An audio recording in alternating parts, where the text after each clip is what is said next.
All right, we got Aundrey Burno from Thug Life in DC, man. You know what I'm saying? Anybody that seen that doc back in the day, they know who he is, man. What's going on, OG? How you doing? I'm holding on, man. I'm holding on, man. It's a blessing because, man, you the first person never really getting an interview from me. I've been shying away from that social media stuff and interviews and magazines and stuff. So, you know, Hey, no, I appreciate you, messing with me on this one, man. I appreciate you. make it count, man. Make it count. What's So, good? yo, so hey, we just gonna get into it, man. Most people who seen the doc, man, they kind of know a little bit about your background. But for people who don't know, man, talk about what it was like, growing up in DC, and like what specific part of DC did you grow up in, like in the '80s and the '90s. I'm from out of Ward 8. I grew up, lived on 3202, 15th place. So, I hung around Roberson, Congress Park. Them was my stomping grounds growing up in the 80s and 90s. I mean, DC at that time, it was, that was that crack epidemic era, so I kind of saw DC change, from being a little kid playing in the streets or whatever to the Panamanians and the Jamaicans coming to DC trying to take over, whatever the case may be. So I seen what that crack era did, even with my family members, like uncles and cousins and stuff. You know what I mean? Yeah, for sure. Man, it was what it was. It was the murder capital, the nation's capital of murders at that time. It was, and you got to think we young. I'm 10, 11, and I'm seeing this coming up. I'm seeing them how they come through Congress Park, how they come through Roberson Place, how they come through 15th Place. These neighborhoods. So for me, it was like the shit was scary, bro. Like for real, it was scary, man. It was crazy. How did that affect you growing up? Seeing all of that. It made you, for me, like growing up, like I wanted, like as a kid, I wanted to be Will Smith. You know what I mean? Like Yeah. that was my idol as a kid. And one time I had did a talent show with this song called "Parents Just Don't Understand," a Yeah. Will Smith song. So that was my thing. Like I wanted to be an entertainer. I wanted to be like Will Smith. And then when I was like, had to be like 89. My uncle had got shot, and I seen my uncle get shot 5 times. So it changed me, man. It robbed me of my innocence. I looked at things different after that because to me, my uncles was like statues to me. They were like giants to me. So I always looked at my uncles as like a father figure. They wasn't my uncles. They were like a father figure to me, each one of them. So when I seen that, you a kid. You know what I mean? You a kid, and I never understood the drugs. People selling drugs or robbing and carrying guns. Like I looked away. I was scared of that. But when that happened, it changed me, man. It robbed me of my innocence. So the very thing, the same thing that I dislike, I end up becoming one. You know, like I no longer wanted to be Will Smith. I wanted to be, I wanted to be feared. I wanted to be respected, like the older guys in my neighborhood. Yeah. Because I seen like this is what it was. But the perception, man, the perception for a black kid growing up, not just even in D.C., but in New York, Chicago, Cali, whatever the case may be, just a black kid period growing up. The perception is from the males that was in charge of our lives. You know what I mean? These males, they shaped us, they mold us. So we was always molded by the males, who we saw as statues or father figures. You know what I mean? Yeah, for sure. So who was some like what was your home life like? Like we saw, we saw your mom in the doc, we saw your little brother. What was like home life for you like around that time? Home wasn't grade A poor. You know what I mean? We was cool, but we still lived in, these Section 8 and apartments. We still lived in the projects. Home was like, my nana, my grandmother really was the backbone of our household. All of us lived in this one place on 15th place, and my mom, my mother, man, she had her thing going on.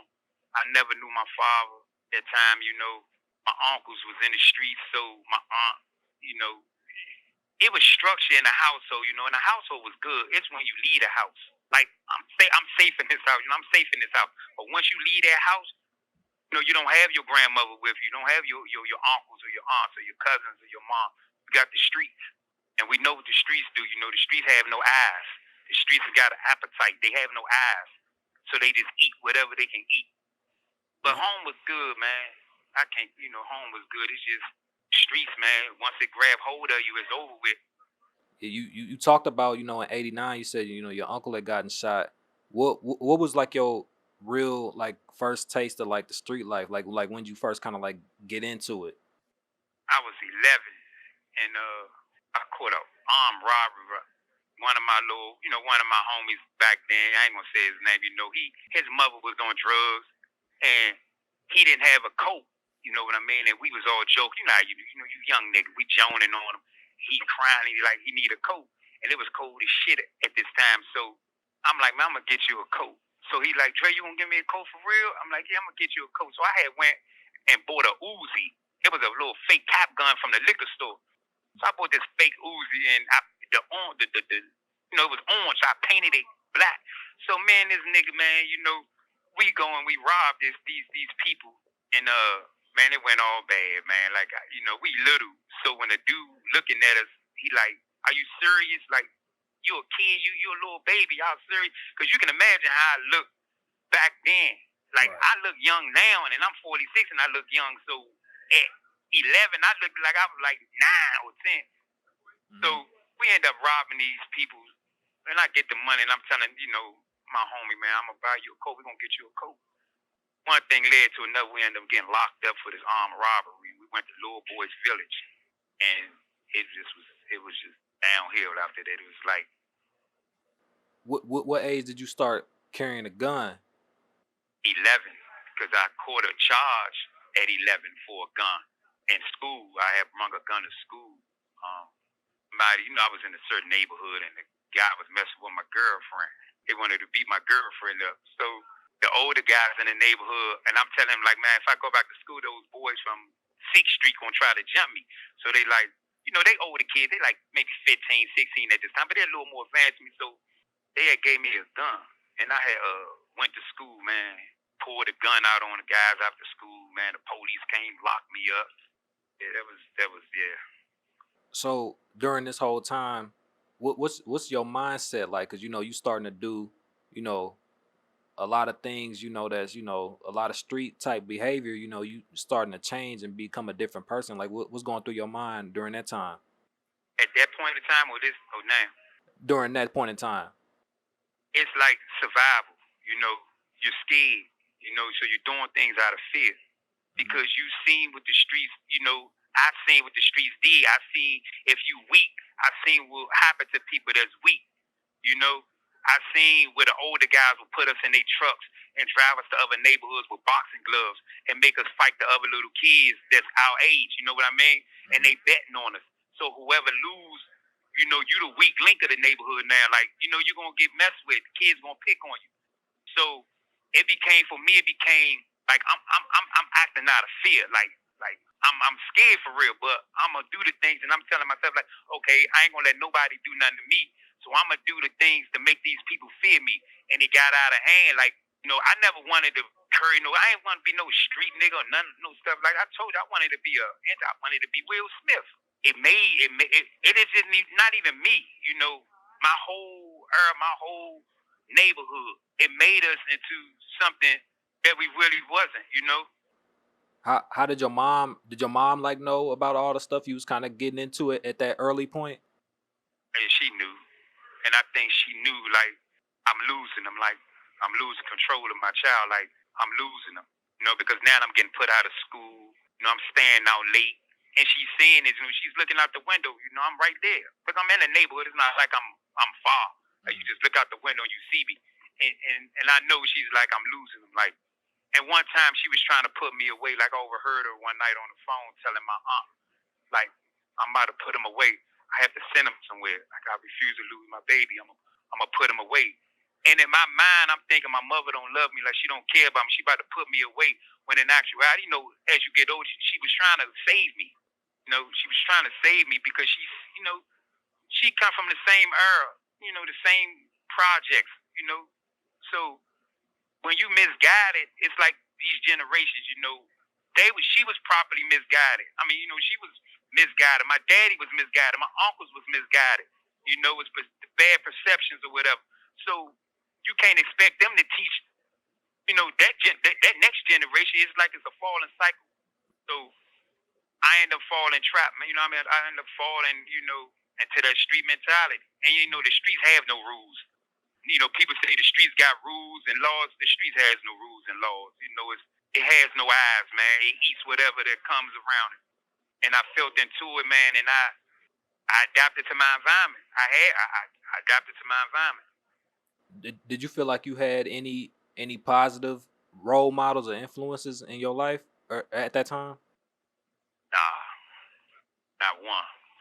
Even when they thought they was doing good, they was doing bad. You know, like you can't tell me to go to school, but then when I get out of school, you say, "Hey, hold the pack for me. Ride in the car with me. Put this book bag on and ride in the car with me." You know what I mean? Like I'm not slow. I know what's in the book bag, but you're an idol to me. You're a statue to me, so I'm cool with that. But then you can't say, "Yeah, Dre, go to school." Man, you better not mess up in school. We're gonna beat your body. You mess up in school. Like, come on, you giving me what is you teaching me? Do you feel like if you had somebody like that you could look up to in a positive way, do you feel like you would have went down a different road? I'm Muslim, so I believe, it's the creed is the creed. I believe in the cut of Allah. But I I think that if I was given the opportunity to move, or like if I did have, like for instance, the people from the HBO documentary, I think if I had them in my life at that age, I think, I would have maybe have turned out a little different. Because you in your own neighborhood, you don't leave, so you don't know. So when people say, "Oh, y'all knew right from wrong," nah, you can't say that we knew right from wrong.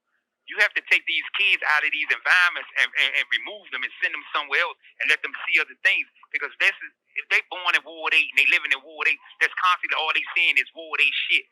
You know what I mean? You can't tell them about what's going on in Wisconsin because they don't know. So of course, I don't know right from wrong. Nah, I don't know right from wrong. You might know right from wrong because we live in two different worlds, two different environments. So it's easy for you to say, "Hey, what you're doing is wrong. It's a crime." But in my eyes, as growing up, this is survival for us. Like, I'm trying to survive. This is what I'm taught. But if I had those proper, those type of people in my life, of course, I think I would have did good. I would have been, who knows, probably would have been bigger than Will Smith.